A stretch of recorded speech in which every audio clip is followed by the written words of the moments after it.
Israel e o epicentro da profecia bíblica. Saudações, buscadores da verdade em um mundo cada vez mais complexo.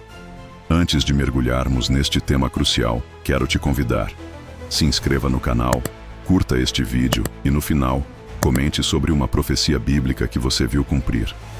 Hoje, exploraremos um tema de profunda relevância profética. Israel, o epicentro indiscutível das profecias bíblicas. Desde os tempos antigos até os dias atuais, a nação de Israel tem sido o palco principal onde Deus revela seus planos para a humanidade. Atualmente, os olhos do mundo e, principalmente, os olhos daqueles que estudam as Escrituras, voltam-se para o Oriente Médio, observando com apreensão o crescente conflito entre Israel e o Irã. Este cenário não é meramente uma questão geopolítica, ele ecoa as antigas profecias que prevêem o tempo do fim. A Bíblia, no livro de Daniel, capítulo 9, versículo 27, nos fala sobre um tratado de paz falso, um pacto que, embora pareça trazer segurança e estabilidade, será na verdade uma armadilha. Esse tratado, feito por uma figura que as Escrituras chamam de Anticristo, será o prenúncio de uma tribulação sem precedentes, um período de engano e perseguição que antecederá o retorno de Cristo. Compreender esses sinais é vital para navegar nos dias que se aproximam. Daniel 9, a profecia que marca o tempo do fim. Há mais de 2.500 anos, o profeta Daniel recebeu uma visão que é relatado em Daniel capítulo 9, versículo 24. Não apenas sobre seu povo, mas sobre o destino final da humanidade. 70 semanas estão determinadas sobre o teu povo e sobre a tua santa cidade. Cada semana representa 7 anos, ou seja, 70 semanas, 490 anos, um cronograma divino dividido em 3 partes. 7 semanas, 49 anos, reconstrução de Jerusalém após o exílio babilônico, 60 semanas, 434 anos, até a vinda do Messias. Em uma semana, 7 anos, ainda por vir, a grande tribulação. Daniel ouviu do anjo Gabriel que o ungido seria eliminado, e que depois disso, um povo estranho destruiria a cidade e o santuário. Isso se cumpriu quando Jesus foi crucificado por volta de 30 depois de Cristo, e Jerusalém foi destruída pelos romanos em 70 depois de Cristo. Mas há algo inquietante nessa profecia. A última semana ainda não aconteceu. Ela começa com um pacto, um tratado de paz, um acordo aparentemente seguro e promissor, mas é enganoso. Em Daniel capítulo 9, versículo 27, na semana final ele firmará aliança com muitos por uma semana. Na metade da semana fará cessar o sacrifício e a oferta. Esse líder mundial, o Anticristo, fará um pacto com Israel, talvez garantindo proteção religiosa, mas ao meio dos 7 anos, ele se revela, interrompe os sacrifícios e se declara Deus no templo. É o momento da abominação da desolação, mencionada também por Jesus em Mateus 24, versículo 15. Quando virdes a abominação da desolação, predita pelo profeta Daniel, posta no lugar santo. A partir daí, começa a grande tribulação. 3,5 anos de caos, perseguição, engano e julgamento. E só depois disso, Cristo retorna, não para salvar o mundo, mas para julgar e reinar. A profecia de Daniel não é apenas história antiga, é um mapa do futuro, e o relógio está andando. Se você quer entender como essa profecia se encaixa nos eventos atuais e o que ela revela sobre os próximos movimentos na geopolítica e no cenário mundial, eu tenho um vídeo completo aqui no canal onde explico toda a profecia das 70 semanas de Daniel, com detalhes históricos, cronológicos e escatológicos. A escalada da decepção global. À medida que avançamos no tempo, a Bíblia nos alerta repetidamente sobre uma característica marcante dos últimos dias: a crescente decepção. Jesus mesmo, em Mateus 24, versículos 4 e 5, e também no versículo 11, nos adverte severamente: cuidado que ninguém os engane, pois muitos virão em meu nome dizendo, eu sou o Cristo, e enganarão a muitos. E surgirão muitos falsos profetas e enganarão a muitos. Este não é um engano sutil, mas uma onda avassaladora de mentiras e meias-verdades que busca minar a fé e desviar os corações da verdade. Vemos essa decepção manifestar-se de diversas formas, desde a proliferação de ideologias distorcidas até a perseguição religiosa em níveis alarmantes. Tomemos, por exemplo, o que acontece com nossos irmãos cristãos na China, onde o próprio governo tenta sinicizar o cristianismo, forçando-o a se curvar à doutrina do Partido Comunista, distorcendo os ensinamentos de Cristo para se adequarem a uma agenda política. Este é um ataque direto à verdade, uma tentativa de controlar e manipular a fé, transformando-a em algo irreconhecível. Essa é apenas uma faceta de como a verdade está sendo sistematicamente corroída. Inteligência artificial, uma ferramenta de engano potencial. E falando em engano, precisamos abordar uma das ferramentas mais poderosas e potencialmente perigosas da nossa era, a inteligência artificial, IA. No contexto da decepção dos últimos dias, a IA emerge como um instrumento de proporções assustadoras. Pensem na capacidade da IA de gerar textos, imagens e até mesmo vozes com uma autenticidade quase indistinguível da realidade. Imaginem sermões, palestras e conteúdos aparentemente bíblicos, criados por algoritmos, que soam perfeitamente ortodoxos, mas que, em sua essência, contêm sutilezas, distorções ou até mesmo heresias fundamentais.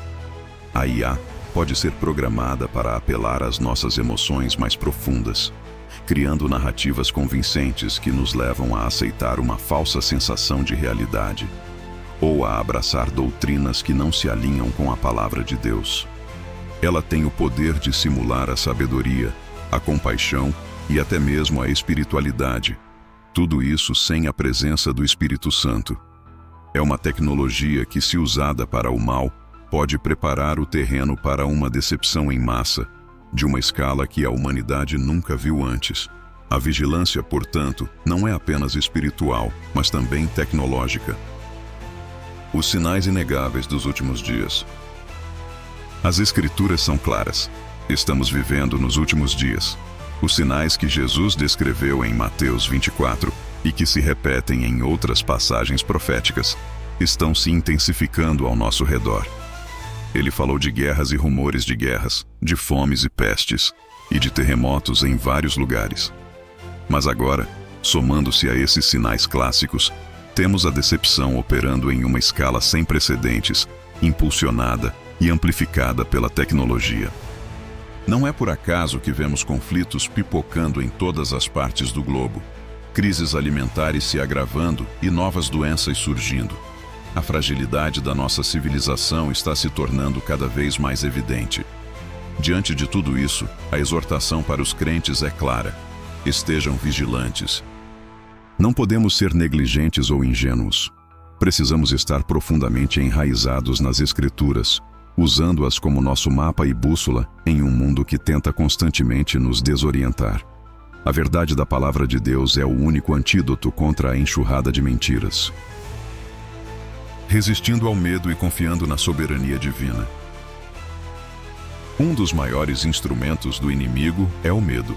E hoje, o medo de uma guerra mundial paira sobre nós como uma nuvem escura, sendo explorado e amplificado por diversas fontes. No entanto, como seguidores de Cristo, não podemos sucumbir a essa paralisia.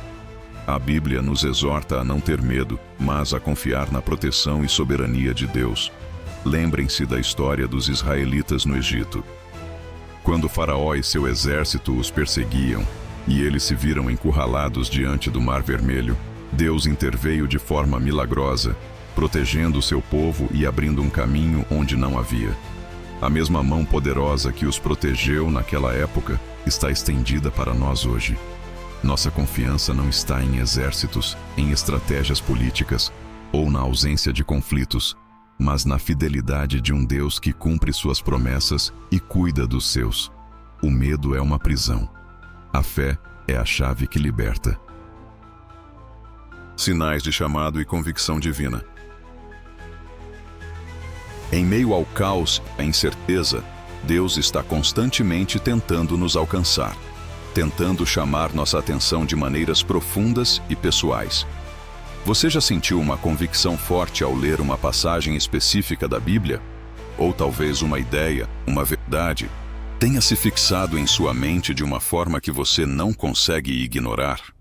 Esses são frequentemente os sinais de que Deus está falando conosco, direcionando-nos ou nos alertando para algo importante. É como um farol na escuridão, guiando um navio perdido.